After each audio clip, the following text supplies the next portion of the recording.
Hello, Happy New Year. This is the first episode of the Unlearning Labels podcast.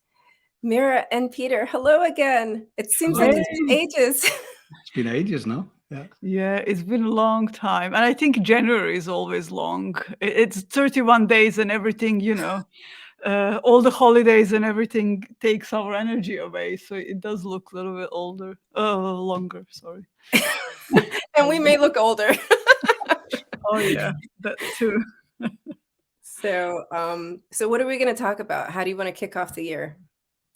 You know what? There's an interesting thing that Peter and I always do on our workshops and development programs, and it is listening. And for leadership, for everybody that works with a team or that lives with human beings, this is the most important.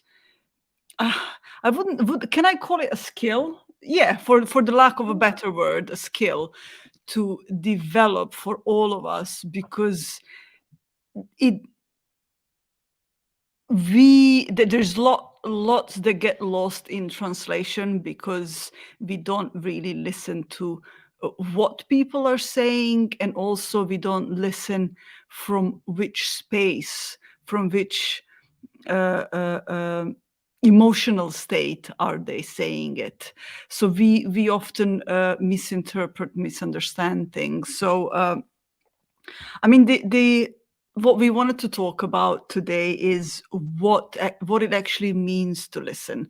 What does it mean to listen to understand? Because we often listen to reply, we listen to our turn to say something, we listen so that we can disagree. We already have something that we want to disagree about. We didn't even listen to what person said. We want to convince or change somebody's mind, and to actually do that, we actually need to understand what person is saying first. So beginning of every conversation needs to be listening, and then we wanna touch a little bit of what impact it has, this kind of listening has on our relationships, teams, results, companies, if it's our own company or work for a company, for co-creation, for solving problems and stuff like this. And then we want to finish with a little action on the end, and show you what it takes, or maybe that just goes through the whole episode, show you what it takes to be a good listener. So we have a very massive agenda. Oh yeah, it's huge, isn't it? I think I said most of the things, so we can just go with actions. I'm joking. To you too. So what it really means to, maybe we can ourselves start with what it really means to listen, what it means to you, Cordelia. How do you explain that?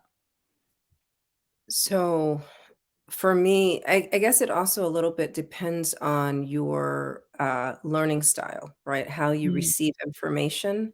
So when I'm listening to someone, it's a lot easier for me to hear them if I turn my entire body towards them and focus in looking in their eyes, So for me, I guess listening is about presence. And once I'm present with someone, then I can unconditionally tune in for connection, and then I wait for the pause, so that I can respond if it's required. Yeah, and it's interesting, yeah, what you say about being present and waiting to see if it's actually required to respond. That's interesting. You, Peter? Me? Yeah. I'm just listening. No, he's demonstrating showing. what it looks like. Actively, yeah. No, for me, listening, it's transformational, because it's something that us humans, we possess the skills. We just forget that, right? We can all listen. We have two ears, left and right. It's just quite often, and I'll put my hand up, I did this a lot. in the past was I wasn't really listening to understand. I was listening to reply. I always felt like I had to be steps ahead, especially in the world of business as a leader. Oh, I can't really listen fully because I need to know what I need to say before they finish the sentence. Mm. And that just gets in the way, right? Because if you're already thinking about what a person's saying, let's be honest, you're not really listening. You're not giving them your full attention, as you pointed to, Cordelia. You might even be looking into their eyes, but if you're thinking about what you can say in reply, you've kind of lost the point, right? Mm. And for me, listening is really transformational simply because it's a way of building trust. It's a way of connecting as a human being. And obviously, once you've listened to someone, as you pointed to, Cordelia, it's given them the gift of your time. How can it's not repulsive, it's the opposite. It really opens up everything that everyone is looking for, even in the world of business and even outside of business, right? If you're listening to understand someone, that's where the understanding is, that's where collaboration sits, that's where creativity is. All of the good stuff that we're searching for is on the other side of two human beings or even a group of humans connecting with each other and just listening with nothing on it. Yeah. Yeah. Yeah. And it's interesting. One of the things that I've kind of learned was that you can listen to people that you don't agree with and actually understand their point of view. You don't have to agree with their point of view, but you can understand where they're coming from. And I've seen this ability of ours to be the biggest game changer when it comes to dysfunctional teams, when it comes to when you have problems within the company, when you have stifled growth or whatever it is. And it's really, and I'm actually searching for another word, but it's gonna come. I need to listen to myself. um, it's really interesting because we have built lots of programs that are telling you this is how you deal with this is how you deal with this is how, there is model this model with this person's name, model with that person's name, and all of that. But where it really comes to is really listening with nothing on your mind. And to do that, one of the things that I've noticed is what you, Cordelia, say is being present, and is I'll allow my ego to go away for a bit. So it doesn't bother me with the what are you going to say? Are you going to, how they look at you? What does it mean? Was this good enough? It's like all of that internal dialogue goes away for a few minutes. It never, I can't really do this for half an hour, but Yeah. here and there, and then really noticing that and noticing what happens when people really listen to each other. I mean, it's really interesting. Peter and I work together. We do workshops together. We even coach people together. And it's really interesting that when we have something to discuss, if we are not willing to give each other attention, and that's also listening, it's giving your attention to somebody. We can be in disagreement, and the moment we start listening and stop judging, criticizing, and trying to put our point forward, the whole energy of it changes. The whole there is an understanding over there. We can have different points of view, but there is an understanding, and this is where co-creation comes in. We create something totally different. So it's really interesting where it can take you. Yeah, I love that you brought up that you can listen to someone that you disagree with, and then you outlined how to do that. So I I feel like the I don't want to like get outside the realm of our conversation, but the ego death is really Mm. important for the listening to happen. And so I'm just curious, like when you're working with people, I'm pretty sure you don't use that terminology, but like what are some of the suggestions for people to humble themselves a little bit so they can like be open and be Mm, present when someone, that they may have judgment about is mm, speaking? mm, It's a good question. I mean, what we normally point people towards is that, and this is me included, this is everyone. I don't think I've met another human who doesn't sometimes get uncomfortable when someone disagrees with them, right? It's natural to feel that way, but it's also to show people that it's the most natural thing in the world to be in a conversation, and suddenly they might not hold your viewpoint. So it might seem like there's something wrong. And that uncomfortableness sometimes looks like a call to action to get up in your head or think of something to say, or as you said, get the ego in play and start to say, well, I value my opinion. You're right. Sorry, I'm right. You're wrong. That kind of thing. Right. So what we normally say to people is the more that you're willing to get into a conversation and really listening to understand, it's just whatever happens, it's okay. And if you feel uncomfortable in the moment, that's the most natural thing in the world. It doesn't mean there's a call to action to stop listening or to disagree or to argue or anything else. But there's nothing wrong with holding your opinion as well, as long as you're willing to be wrong. And mm. that's what we usually say to people, is that if you want to create psychological safety, build trust, and really listen to understand your team, you also need to be willing to be wrong sometimes. Yeah. And Yeah. it can be quite difficult for someone to stomach that as a leader. Well, I can't be right all the time. It's like, well, not really. Not if you want people to value your opinion, but also for them to feel safe enough to throw their opinion in the ring if you're having the conversation, right? So I hear like you're suggesting that someone has to be in a state of service, right? Mm, So mm, they're coming from a place of service as a leader rather than the the dictator or the buck stops here type of person. mm, mm.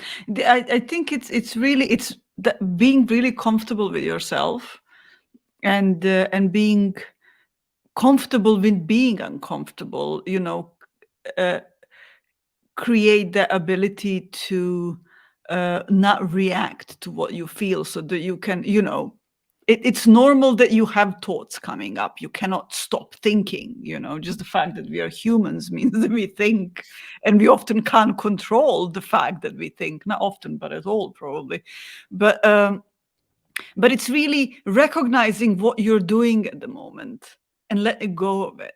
It's and it comes with practice. It comes with sitting in front of other people, a person, and saying, I'm going to, my intention is to listen to this person, regardless of maybe putting some intention and doing it consciously on a beginning, and then slowly it becomes just something that you do. But you know what we also noticed? We noticed that sometimes people disagree with you, and or they have their own opinion that you don't really hold.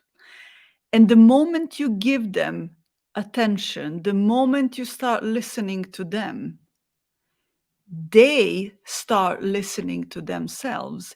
And you Mm, would be surprised in how many occasions that same person changes their opinion in the moment they're talking, Hmm.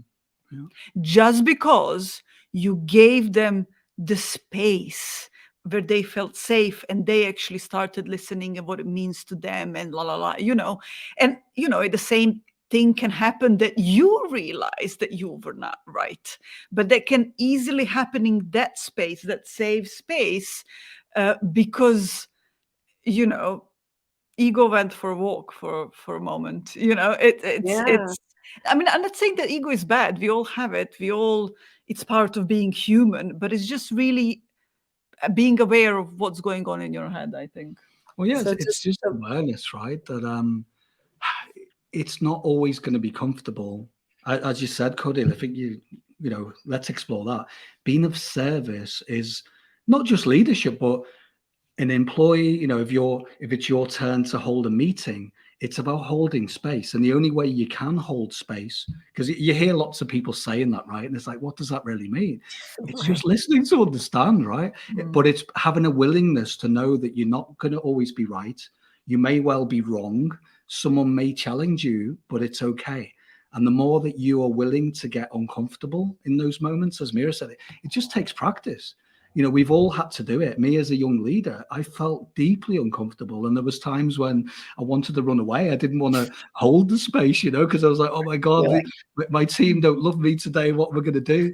But the more I leaned into that, although it felt deeply uncomfortable and wrong, and, there was a lot of stuff going on in my head, no surprise, the more that I was just like, okay, well, I feel uncomfortable, but what's going on? Actually, it's okay. Mm. And the team seemed to be feeling in a better space. They seem to trust me more. I'm hearing more. There's more transparency. There's a two-way street, right? Because I think what's missing from a lot of people saying, this is how you listen, it's a dialogue. If you're listening to yourself in a loop, what does that tell you, right? You're basically not learning. You're actually closing the gates for understanding and new information and insight. But if you're willing to be wrong, you're willing to be vulnerable and just listen to someone else, you get that wonderful feedback, you get information. And then if you're willing to really go there, sometimes you get to learn new things, right? yeah, and I'm also hearing, like, from both of you that ultimately both parties, once they feel like they're seen and they're heard and their opinion is valued, it shifts the heart. Mm. Yeah. Yeah, so that's the real that's the beauty of connecting and the deep listening. That's the art of connection in itself. Mm. So, like, once everyone allows the ego to go for a walk and to lean into their uncomfortableness and their discomfort, right? Then, you can get down to business. You can make things happen, Mm. because Yeah. at the end of the day, right, in an organization, we've got people with different skill sets, different personalities, and they have because of their skill sets, they have value. Mm. And the real point of this team being brought together is really just a logical meshing of skill sets for a certain outcome. And Mm. as human beings, we lose sight of that when we don't want to listen to each other because our egos get in the way. You know, in the grand calculation of what the company's about, we just need, a software engineer, a software architect, a program manager, Mm. and that's all like the equation is for the company. And on a human level, to make that all work, we have to see the value in Mm. listening to each other so that we can be successful together. Mm. Yeah, Mm. totally. And what is the real value of listening to someone? Well, I don't even thought about it this way, but years ago, and I realized, something's right. What is that? I'd love to bottle it because, I've made so many mistakes as a leader, as we all do, right? By learning. But why do people trust me now? What's going on there? Why are we having open dialogue? And then, I was pondering it, and then it hit me a bit of an insight. It was like, all everyone wants is just to be heard, seen, valued. And, let's be honest, the opposite of that is being ignored, marginalized, which is even worse, right? Or, feeling like you've got no value and suddenly, no one sees you, you're invisible. Mm. And sadly, that's what's happening in a lot of organizations. And it's not that there's any big bad company. And, yeah, there are people who are not great at management and all of that. But that aside, if people were just leaning into, okay, well, if it's not going well, what's the worst that could happen if I just start listening to my colleagues, to my peers, to my team? And then suddenly people feel valued again. They suddenly feel like they're not invisible. Go figure, right? Suddenly everyone's back in the room and they're all talking to each other and there's safety and there's trust. And Mm. that's all we're saying is it's not really anything mystical, right? It's just that when you really listen to someone, really listen with nothing on it, just be like, okay, I'm not comfortable. Let's just see how this meeting plays out. The amount of times I've been blown away by, wow, there was an agenda and, I wanted this to happen, but wow, I'm glad I didn't get in the way of that and listen. because the outcome was so much bigger than me, the leader, or the company even. But the sum of all the parts of those people collaborating and talking to each other again, that's, I mean, what you said, Cordelia, it's just having an open heart. And that can sound wooey in the business context, but it's just opening the doors to connection, to understanding, to creativity, to collaboration, all the good stuff we want, right? I'm curious. I know we're doing like the flow of this show a little bit different this year. Do you guys want to do a commercial break or no? We Okay. can do. So we'll come back with some suggestions on how to build, have more team building in just a minute after this commercial break. Welcome to the Unlearning Labels podcast.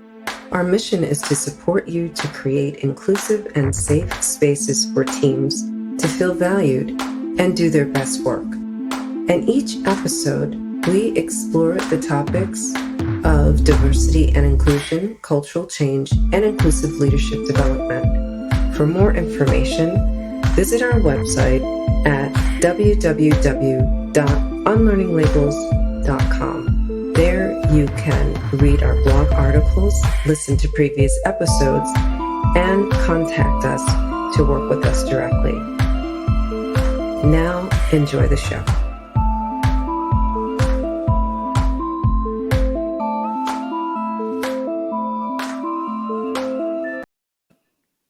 And we're back. So interesting to have an intro in the middle of the show. And it's fun. We are breaking rules. You know, it's just reminded me of another good thing that's linked to the topic, right? Maybe a good segue in. When you listen to understand, I don't know if you thought about this, but this was just a reminder having that little break there, that sometimes you need to percolate. So it's okay as well that, part of really listening to understand is actually being okay with silence. Because I don't know about you two, I used to freak out if I was facilitating and suddenly it felt like I dropped the bomb, or, the tumbleweeds were going past and suddenly no one was talking. And then, a million things were going through my mind. Oh, I'm terrible. This is going on. It's, what's going to happen when someone speaks and all of that. It was just that people were being reflective. And, to catch your breath, right? Yeah. I'm talking too much now, so I'll let you catch your breath. I love that note, Peter, because I was thinking that is a great thing. Maybe, like going into meetings, there are some criteria to set. Listen, before we get into the meat of the conversation today, let's allow silence sometimes, just to take in the information. And let's go into this with an open mind, right? Because that way we can hear the value of what each person is saying, and just kind of lay it out. Like, this is how we're going to listen for a successful outcome, and maybe make that the beginning of every meeting, and then get into the topic, because we forget. And sometimes this will stop the autopilot, right? Because the default is like, oh, I got to go to this meeting. Oh, here, do I have my coffee? Do I have my game that I can play on my phone? No, like, seriously, that happens. Yeah. Or Let's be honest, it does happen because people, it's a survival tactic, right? But what does that show you? I mean, if it makes sense for you to take something in to survive the 2-hour death meeting, then there's usually a reason for that, is that maybe you're not being listened to. Or fear. Maybe you're not valued. Yeah, or there's a real fear. And there could be, some real evidence there, something tangible. So maybe that's something to reflect on for you leaders out there, that, if you see people being fidgety, and, it might, you don't have to take it personally, but what are you doing for you as a company? As you say, Cordelia, a few little ground rules, a few things you could change. And the cool thing is, it's all an experiment. You can change these things and switch it up, explain it, and see how it works. And if it has an impact, you can do it again. And if it doesn't, you can find something else. And that's what we're into, right? The three of us. It's not that we're telling you what to do, or these are the concrete steps you need to take. It's really about being curious. Oh, hello. Yeah. This is my friend from South Africa. Can you absolutely, Peter, silence is You effective can. part of communication. Let the audience take it in. Yeah. Mhm. Yeah, and you know what's really interesting to me? I think people often, uh, um, we are learned to be busy with something. We need to do something. So even when it comes to listening, we created active listening because we can do something while we are listening. Right. But that's not the point. Uh, um, I mean, really, when you're really deeply listening, these things happen. You reflect on what person said. You don't repeat three last words they said. You reflect on what you said and you repeat and you say, this is what I'm hearing? Yeah. Is this what you wanted to communicate? And they can say yes or no. You nod, all these things that happen is are actually normal product of listening, but it's not something that you have to do. What you have to do is actually listen. And so it's interesting to me. But you know what we find out why is really important that we listen?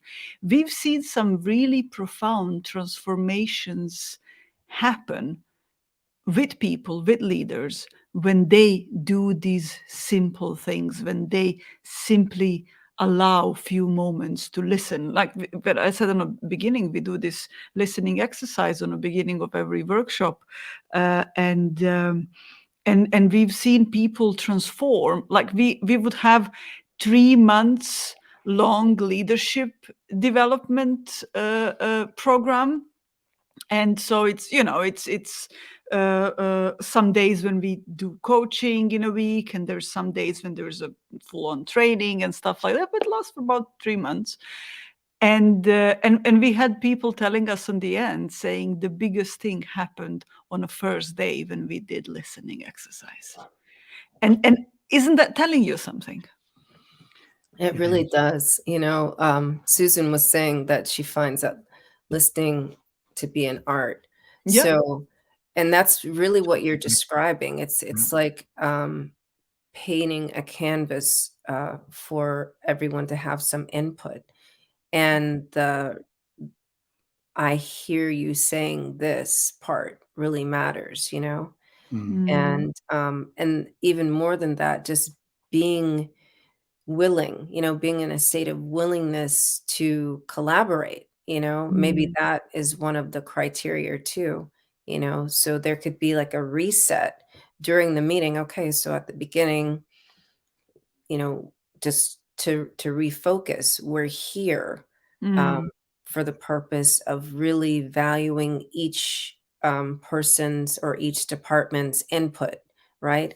And mm, in order to do that, we have to be very present and willing and open to hear what people are saying. And mm, then, it's allowing silence sometimes just so we can really take it in. We don't have to fill up all the time with the sound. Well, it's like And, sucking the oxygen out the room, isn't it? you It's like, know, it gets too hot. And the other thing I'm yeah. thinking, like, as I'm talking, it's like vocabulary is really important, you know? mm, So instead of, having more positive, vocabulary, instead of, "Oh, here's another meeting," what a great opportunity to collaborate we have today, you know? mm, mm, Going maybe starting with something like that, you know? mm. There have been some misalignment and misunderstanding on this project, and we're gonna sort it out today, you Yeah, know? yeah, it's really it's and it is it's addressing the elephant in the room first, so it's not lurking around, and then so that you can allow, then people can allow themselves to relax, and the big part of listening is to relax. And so that's why we see, in the companies where you have low engagement, low psychological safety, nobody's listening, lots of disagreement, there is toxic environment. I don't know. I mean, the stress levels are really high. So you And can look at it from two different perspectives. You can look at it that all of that is causing stress, but you can also be curious and look at it how much the stress and not taking care of ourselves and not addressing what we feel also affect the other way around. Yeah, vocab, silence. I mean, these are things that, they're not really difficult to do, but let's be honest, in the world of business, there always seems to be a bit of pressure to fill the void with noise, right? And that's the thing. So all we're saying is, I mean, both of you are pointed to the, if you feel safe, therefore, it doesn't mean that you have to do anything. Quite often I've been in meetings where I've said one word and then people have gone, oh my God, that's great. And I've been like, whoa, what happened there? And that's the thing. It wasn't that it was anything great. It's just that sometimes it's good just to reflect and listen and take it all in. And it's almost like you get a helicopter view and you get a lovely flavor of what's going on. You can see your colleagues as being humans rather than thinking 10 steps ahead, strategy and all the noise and KPIs. Not that that's not important, but quite often what gets in the way of actually the results is when, as we point to, people are just saying stuff because they feel uncomfortable. They fill the void with trying to be clever because it looks like, if I don't say something, my peers are going to judge me. But quite often the leaders that I've always resonated with who became allies were the ones I'm like, how come, person X doesn't say anything? I'm curious now. And the thing is that the more silent you are as a leader in a meeting, the more curious people get. And they're like, okay, Peter, what's your opinion? So go figure, you don't have to talk to get attention. Quite often it's the opposite, Yeah, that was Good morning. Good morning, Laurie. I'm seeing Susan is saying, do not expect conflict to be resolved by you, only by your way. And Yeah. exactly, I think, and I would go even further, the conflict resolves itself when we listen to each other.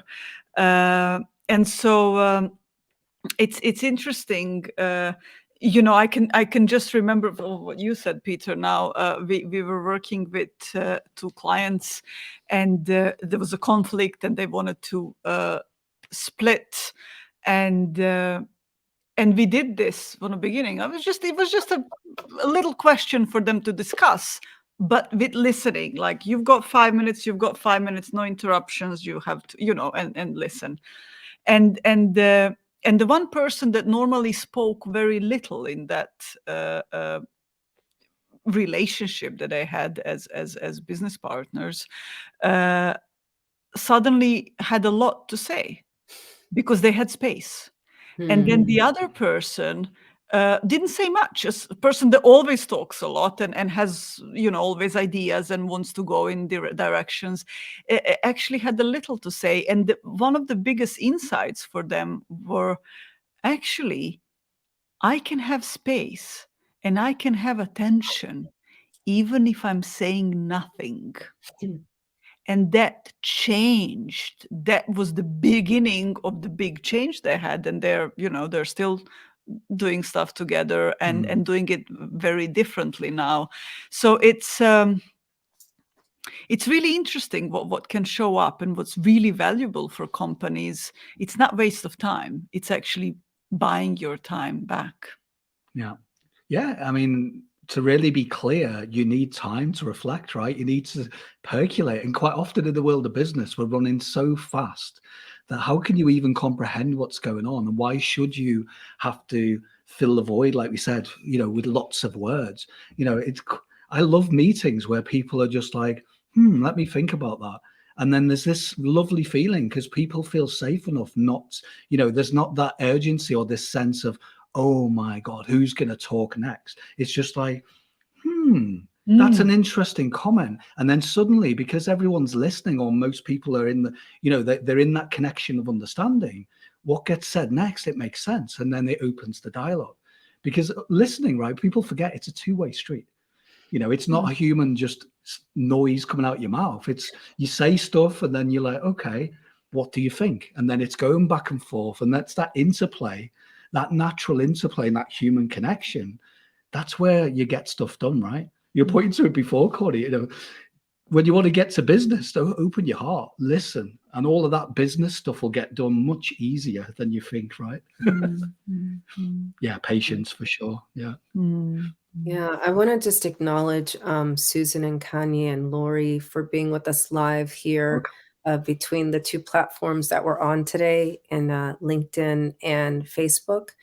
And so this is the Unlearning Labels podcast, and we're kicking off the year with the elephant in the room of deep listening. It's the art of connection, because like, how else are you going to unlearn labels unless you listen to someone else and you hear them and you can receive them, be present with them, and value where they're coming from?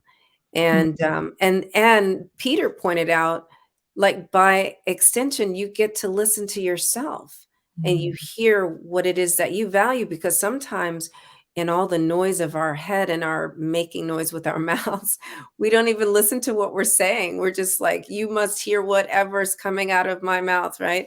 Instead of, wait, what is coming out of my mouth? What am I saying? You know? Yeah, synthesizing for comprehension. That's what Peter was talking about too. Yeah, how can you comprehend if everyone's just talking and it's noise, right? Another thing that I've just been reminded of, and we were working with a leader back in the day, and she wasn't quite in a leadership role, but she was senior in a job, really good at what she did. But it was heartbreaking what she said, but then it got me curious. She said, I'll never be a leader because I'm not really loud. I don't fill the void. When I go in a meeting, I'm usually the one that's reflecting. And I said, hold on a minute. Why would that be bad? And she said, well, in my company, everyone's talking. There's a fight, there's a lot of, everyone's looking for attention. And because I'm not that person, no one's going to value me. And fast forward to now, this person's actually in a leadership role.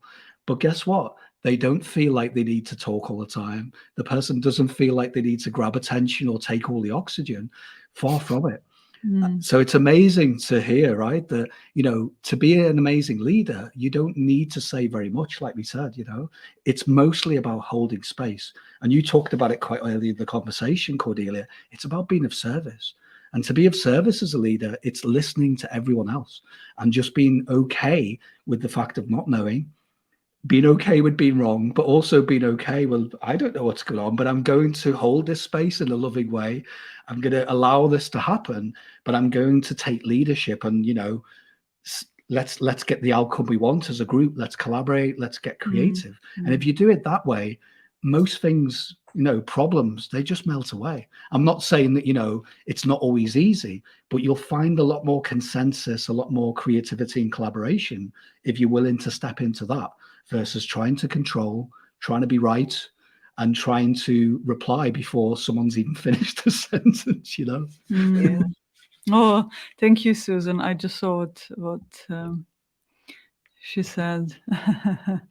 What really crossed my mind when you were talking now, Peter, because I was listening.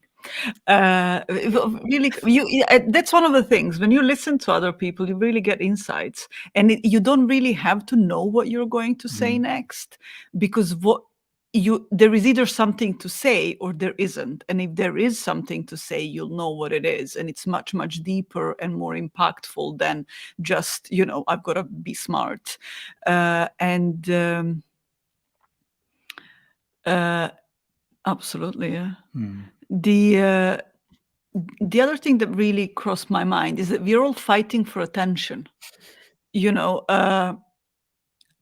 and this is why what that happens in lots of companies is this fight for fear of who's going to get better bonus, who's going to stay in the company, who's going to leave, who's going to, because we're in that constant fear, and we think that whatever we get comes from, obviously attention that we have, what other people think about us. And so the obvious thing to us is to be more noisy, to talk more, to have better ideas, to, discount the other person, to be better than them and all of that.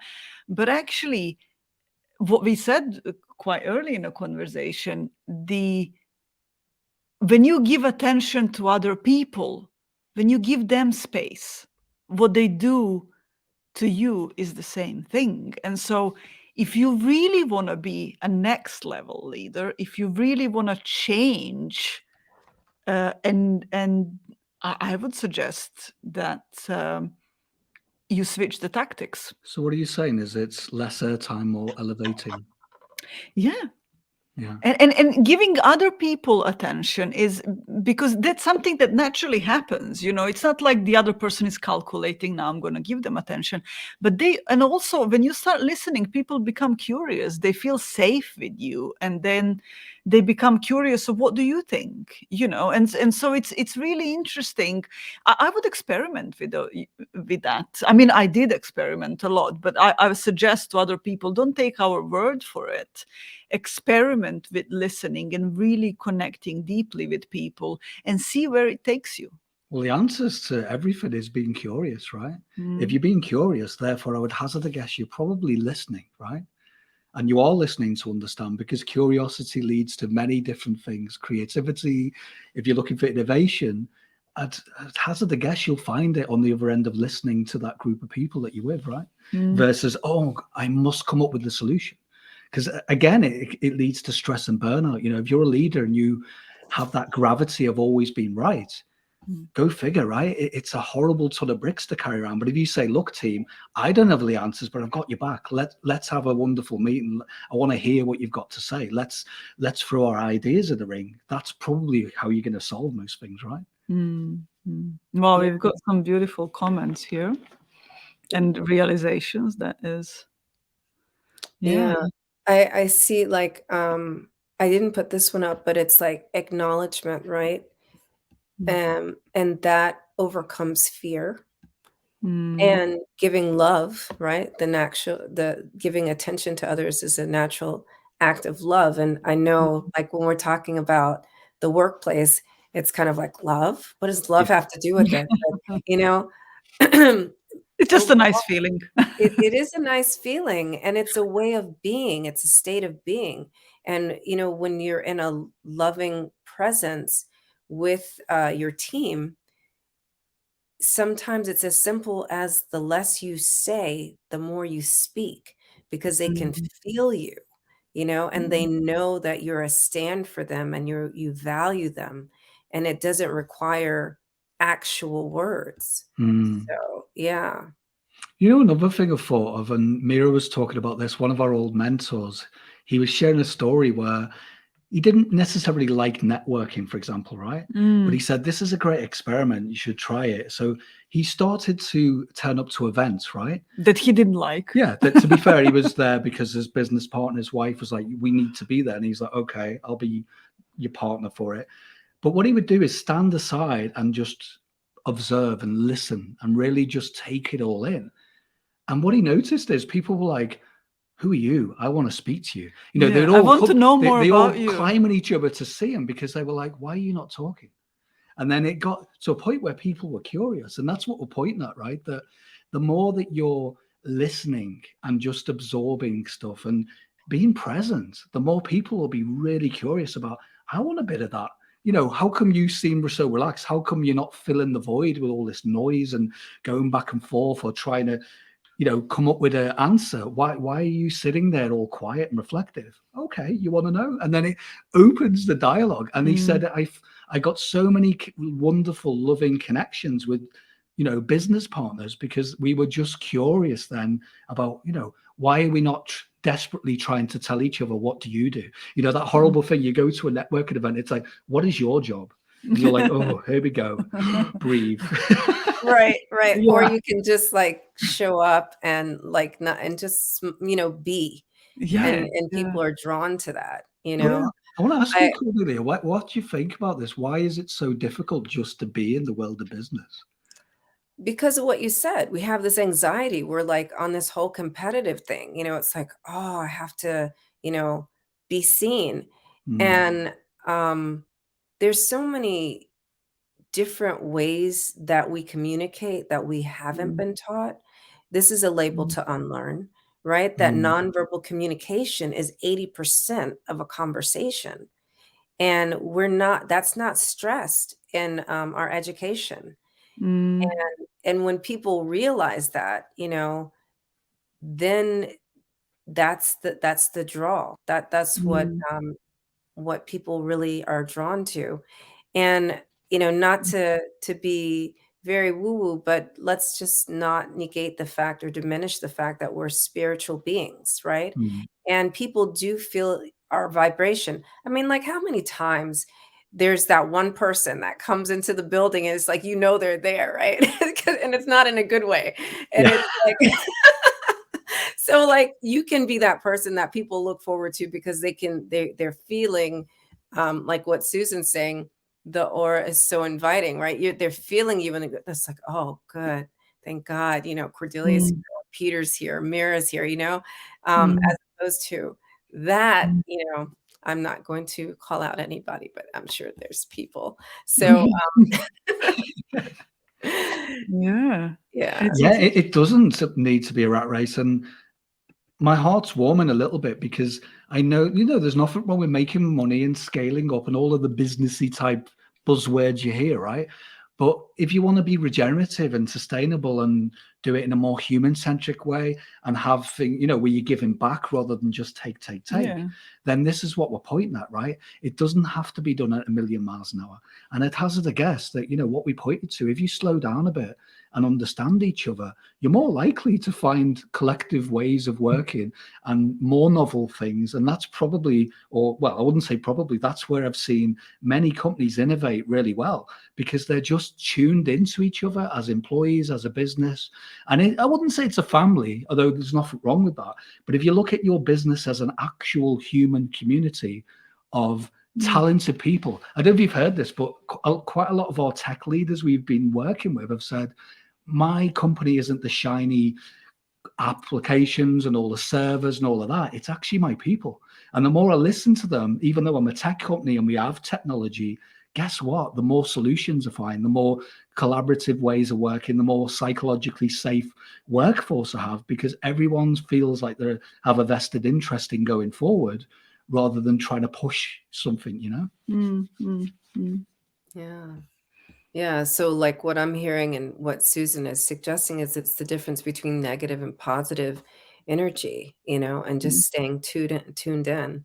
So, we've covered a lot of ground today. Yeah, I'm looking at the time. Listening is a thing, and I feel like this was a perfect way to begin the year, and definitely we'll be integrating um, little things about listening here and there, and we invite everyone who's watching or listening to share this with your team, and maybe make this one of your team meetings. Mm, So you can talk about how are we listening to each other, mm, and that's really what we're offering here on the Unlearning Labels podcast is just new ways to approach old problems and just have an open mind and an open heart and a willingness to be different with each other.